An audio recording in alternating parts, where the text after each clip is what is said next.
पुढचे 5 दिवस पावसाचे कुठे कुठे बरसणार अचूक अंदाज। राज्यात यंदा पाऊस चांगलाच लपंडाव खेळतोय, कारण कधी पडतोय तर कधी गायब होतोय। काही भागात एवढा बरसतोय की डायरेक्ट पूरच आणतोय, तर काही मात्र अजूनही पाण्यासाठी पायपीट करावी लागते। शेतकरी आभाळाकडे डोळे लावून बसलेत। काही भागातील पेरण्या अजूनही रखडल्यात, मात्र त्या शेतकऱ्यांसाठी आता मोठी गुड न्यूज आहे। राज्यात पुढील 5 दिवस मुसळधार पावसाची शक्यता वर्तवण्यात आली आहे, त्यामुळे शेतकरी आता तयारीला लागलेत। हा अलर्ट तब्बल 27 जिल्ह्यांसाठी देण्यात आलाय। हे 27 जिल्हे नेमके कोणते आणि कोणत्या भागात कसं पर्जन्य होणार पाहूयात या व्हिडिओतून। नमस्कार, मी स्नेहल चौधरी, आपण पाहत आहात LS मराठी।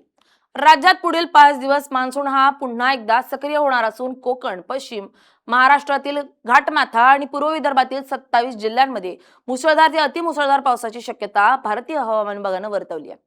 हवामान विभागाच्या ताज्या अंदाजानुसार अरबी समुद्रावरून येणारे बाष्पयुक्त वारे आणि मध्य भारतात निर्माण झालेली हवेची चक्रीय स्थिती यामुळे महाराष्ट्रात पावसाचा जोर वाढणार आहे। गेल्या काही दिवसांपासून पावसाने घेतलेली विश्रांती आता संपली असून ऑगस्टच्या या दुसऱ्या पंधरवड्यात अनेक जिल्ह्यांना येलो आणि ऑरेंज अलर्ट जारी करण्यात आलाय।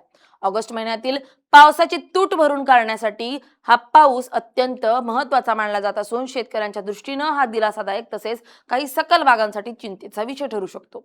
मुंबईसह संपूर्ण किनारपट्टीचा भाग, पुणे आणि साताऱ्याचा डोंगराळ भाग तसेच विदर्भातील गडचिरोली, गोंदिया आणि चंद्रपूर या भागात मुसळधार पावसाचा इशारा देण्यात आलाय। कोकण किनारपट्टी आणि मुंबई परिसराचा विचार केला तर पुढील 5 दिवस या भागात पावसाच्या जोरदार सरी कोसळण्याचा अंदाज आहे। मुंबई, ठाणे, पालघर, रायगड, रत्नागिरी आणि सिंधुदुर्ग या सर्वच जिल्ह्यांना हवामान खात्याने सतर्कतेचा इशारा दिलाय। मुंबई आणि उपनगरांमध्ये आकाश प्रामुख्याने ढगाळ राहील आणि अधूनमधून अत्यंत तीव्र स्वरूपाच्या पावसाच्या सरी कोसळतील।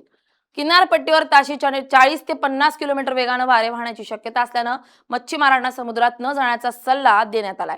ठाणे आणि पालघर जिल्ह्यात सखल भागात पाणी साचण्याची शक्यता असल्याने स्थानिक प्रशासनाने आपत्कालीन व्यवस्था यंत्रणा सज्ज ठेवली आहे। रायगड आणि रत्नागिरी जिल्ह्यातील नद्यांच्या पाणी पातळीत वाढ होऊ शकते, त्यामुळे नदीकाठच्या गावांना आधीच सुरक्षिततेच्या सूचना देण्यात आल्या। सिंधुदुर्ग जिल्ह्यातही दक्षिणेकडील वाऱ्यांचा प्रभाव अधिक असल्याने मुसळधार पावसाची शक्यता कायम आहे। पश्चिम महाराष्ट्रात कोल्हापूर, सातारा आणि पुणे जिल्ह्यांच्या घाटमाथ्यावर पावसाचा जोर सर्वाधिक राहणार आहे।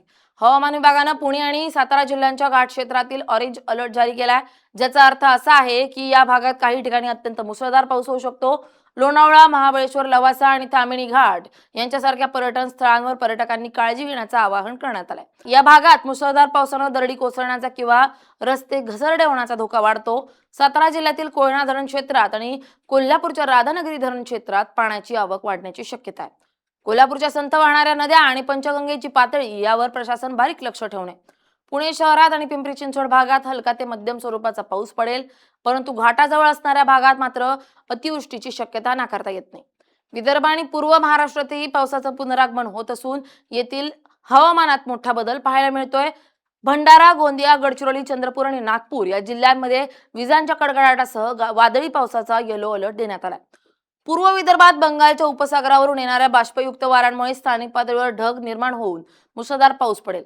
गडचिरोली आणि चंद्रपूर जिल्ह्यातील जंगलानं वेढलेल्या भागात नद्या आणि नाले ओसंडून वाहू शकतात, ज्यामुळे काही गावांचा संपर्क तुटण्याची भीती असते। नागपूर आणि वर्धा जिल्ह्यात गेल्या काही दिवसात वाढलेल्या तापमानापासून नागरिकांना दिलासा मिळणार असला तरी अचानक येणाऱ्या वादळी पावसामुळे पिकांचं नुकसान होणार नाही याची काळजी शेतकऱ्यांनी घ्यावी लागणार आहे। अमरावती, अकोला आणि बुलढाणा या पश्चिम विदर्भातील भागात पाऊस मध्यम स्वरूपाचा राहील, परंतु तिथेही ढगांच्या गडगडाटासह काही जोरदार सरी अपेक्षित आहेत। मराठवाडा आणि खानदेश म्हणजेच उत्तर महाराष्ट्रात पावसाची स्थिती संमिश्र राहण्याची शक्यता आहे। छत्रपती संभाजीनगर, जालना, बीड, धाराशिव आणि लातूर या जिल्ह्यांमध्ये काही ठिकाणी विजांच्या कडकडाटासह हलक्या ते मध्यम स्वरूपाच्या पावसाच्या सरी कोसळतील। मराठवाड्यात मान्सूनचा प्रभाव काहीसा कमी असला तरी स्थानिक वातावरणातील बदलांमुळे दुपारनंतर किंवा संध्याकाळी वादळी पाऊस होऊ शकतो। जळगाव, नाशिक, धुळे आणि नंदुरबार या उत्तर महाराष्ट्रातील जिल्ह्यांमध्ये नाशिकच्या घाट क्षेत्राव्यतिरिक्त मैदानी भागात पावसाची उघडी पाहायला मिळू शकते। नाशिकच्या त्र्यंबकेश्वर आणि इगतपुरी भागात चांगला पाऊस होईल, ज्यामुळे गोदावरी नदीच्या पात्रातील पाणी वाढण्यास मदत होईल। जळगाव आणि धुळे जिल्ह्यात मात्र पावसाचा जोर कमीच राहण्याचा अंदाज असून तिथं पिकांना जीवदान देण्याइतपत हलका पाऊस पडू शकतो। हवामान तज्ञांच्या मते सध्या कोणत्याही तीव्र कमी दाबाच्या क्षेत्राची निर्मिती झालेली नसली तरी मान्सूनचा आज दक्षिण दिशेला सरकल्यामुळे महाराष्ट्रात ही पावसाळी परिस्थिती निर्माण झाली आहे। याच 5 दिवसांच्या कालावधीत कमाल तापमानात 2 ते 3 अंश सेल्सिअसची घट नोंदवली जाऊ शकते, ज्यामुळे उकाड्यापासून नागरिकांना आराम मिळेल. मात्र ज्या भागात ऑरेंज आणि येलो अलर्ट देण्यात आलाय तेथील नागरिकांनी प्रवास करताना विशेष काळजी घेणं आवश्यक आहे. Bureau report, LS Marathi.